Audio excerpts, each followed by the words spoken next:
Welcome to the Red Raven UAS podcast. We're glad you're with us. Today, we're doing a deep dive into what is, frankly, the biggest strategic shift we've seen for drone operations in years. The FCC just made a major move on foreign-made drones. It's a huge deal, and it's already creating a lot of confusion and maybe a little bit of panic out there for agencies that woke up yesterday to some pretty jarring headlines. And that's exactly what we're here to cut through. At Red Raven UAS, we help public safety, utilities, and enterprise teams fly safely and compliantly. We do that with customized training, program development, and vendor-neutral consulting to help you design and build the right drone program. That guidance is, well, it's more critical than ever right now because this one change really does affect the entire future of drone hardware in the U.S. Okay, so let's get right into it. The news broke yesterday, December 22nd, 2025. It all centers on this official-sounding thing called the covered list. For the listener who doesn't follow FCC regulations, what actually happened? So the FCC, the Federal Communications Commission, put out a public notice.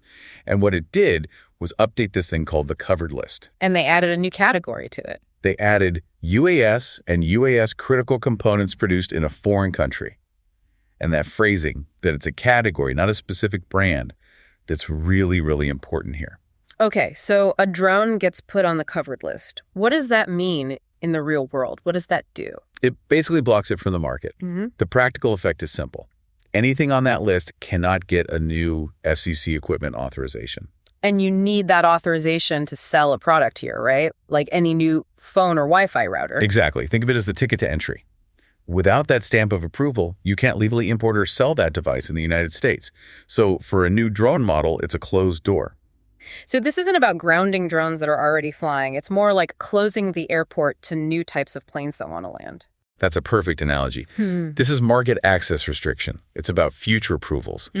If a manufacturer wants to release a new drone, or even a big update that needs a new authorization, it won't get one if it's foreign made. That's the clarity I think everyone is looking for. So I'm a fire chief. I have a whole fleet of drones I bought last year. Can my pilots fly them today? Is the FAA telling me to ground everything? No. And let's be really clear on this. This is not an FAA flight ban. Not at all. Okay. This is a telecommunications rule, not an aviation rule. Flying what you already own is perfectly fine. All the normal FAA rules like Part 107, they still apply. This is all about the future hardware pipeline, not your current inventory. That's a huge relief for immediate operations. But looking ahead, 18, 24 months, this difference between existing and future approvals is everything. It is. So what's safe are any drone models that already had FCC approval before this rule came down? The ones already on the shelves. Right.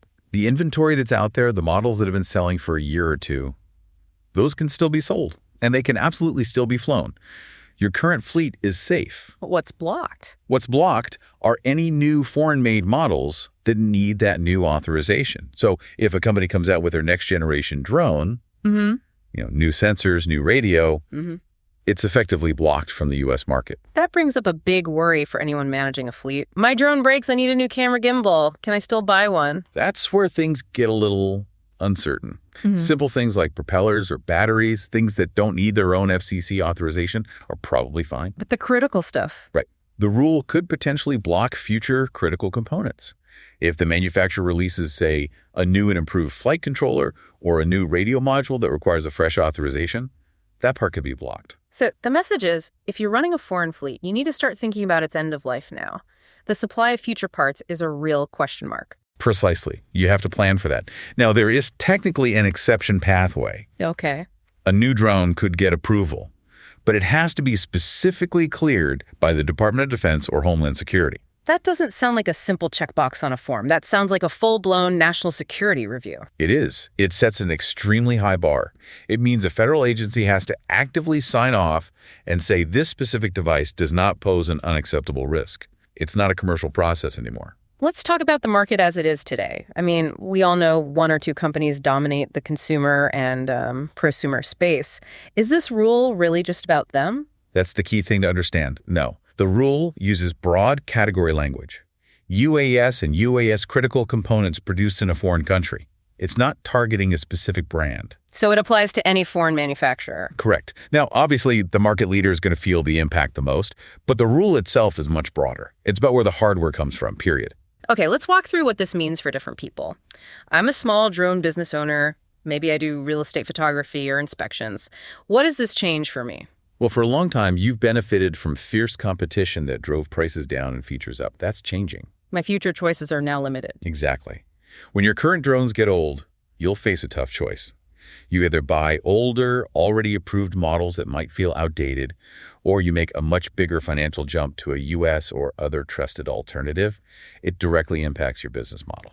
Now, what about a public safety chief? They're thinking about compliance, budgets, long procurement cycles. For them, it means they need to start strategic planning, like today. They need to look at their fleet, figure out its real lifespan, and start rewriting their procurement rules for the future. They can't afford to be non-compliant, especially if they use federal grants. And what about the big enterprise clients? Utilities, critical infrastructure, they're often already under tighter rules. For them, this just accelerates a trend that was already happening. It basically makes the transition away from these foreign platforms mandatory. If they were thinking about a 5-year plan to switch over, it's probably a 2-year plan now. So everyone needs to start looking at alternatives. What are the realistic options right now? What are the main buckets people can look into? I'd break it into 3 main categories. First, you have the U.S. and what are often called trusted enterprise option. Think platforms built to a specific security standard, like the Blue SUAS list. And those usually come with a higher price tag. They do, yeah. The economies of scale are just different. The second bucket would be non-Chinese foreign options. Parrot is a well-known example there. They can sometimes be a middle ground on cost. And the third option is a bit more specialized. Right. DIY or custom-built solutions. This makes sense if you have a very specific mission or if you're in an environment where you absolutely must control every component in the supply chain. But it's not a scalable solution for a police department that needs 50 drones. Not at all. It takes a huge amount of in-house technical skill to build and maintain something like that. So when you're making this transition, you're obviously getting more supply chain security. But what are the trade-offs you're making? What are you giving up, at least in the short term? Well, you might be trading off some capability maturity. Yeah. I mean, the dominant foreign platforms have been refined over a decade with feedback from millions of users worldwide. So features like advanced collision avoidance or certain sensor integrations might not be as polished on some of the newer alternatives. Exactly. The trusted platforms are catching up incredibly fast, but there might be a gap in flight time or specific sensor options compared to the drone you're replacing. And then there's the software. The whole ecosystem. The whole ecosystem. You might be leaving a world with hundreds of third-party apps for mapping or inspections and moving to a platform with, a dozen. That's a real training and workflow challenge. So the smart move isn't to just ground everything tomorrow in a panic. Absolutely not. The smart move is a mixed fleet strategy. Plan a controlled, phased transition. Use the new compliant drones for your most sensitive missions first. Yes. And use your older foreign assets for lower risk stuff like training or general photography while you bring your pilots up to speed on the new gear. It's a marathon, not a sprint. Okay, as we start to wrap this up, let's give our listeners a clear summary. What do we absolutely know for sure right now? We know the future pipeline is uncertain. New foreign models are, for the most part, locked out of the U.S. market unless they get that special national security clearance. That's a fundamental shift. And what's the biggest unknown we should all be watching? The biggest unknown is speed. How quickly will states and cities change their own procurement rules to match this? And maybe even more important, how fast will pressure from, legal and compliance departments force the change, even before new laws are written? So for that chief or operations manager listening, what's their what to watch next checklist? 3 things. 1, watch for updates to state and federal procurement rules. That's where the money and mandates will be. 2, do that serious inventory of your current fleet. Know what you have, how old it is, and which missions depend on it. And 3, start evaluating alternatives based on your mission, not just the drone. Find the right tool for search and rescue, which might be different for the right tool for bridge inspection. It sounds like no matter what happens with the hardware, the foundation of a good program is still the same. It is. The mission continues. The drones will change, but a compliant program with solid SOPs and well-trained pilots. That's what ensures you can keep operating effectively. That makes perfect sense. But this is still a lot for a chief or CEO to manage while also running day-to-day operations. And that's exactly what we do. Red Raven provides vendor-neutral strategic guidance. We help you with that fleet transition plan, mapping out a smart, cost-effective way to move to compliant hardware. We help you select platforms based on your mission, not on a sales brochure. And getting the team ready for that new hardware is a huge piece of making sure that investment pays off. It's critical. We build out comprehensive training roadmaps and compliant SOPs. We deliver on-site, scenario-based training to make sure your pilots are not just certified, but truly proficient on the new platforms. And of course, for anyone just starting, we have our online Part 107 certification course to get your pilots ready to fly legally. This has been incredibly helpful. Thank you for breaking down such a complex topic into a clear, actionable path forward. My pleasure.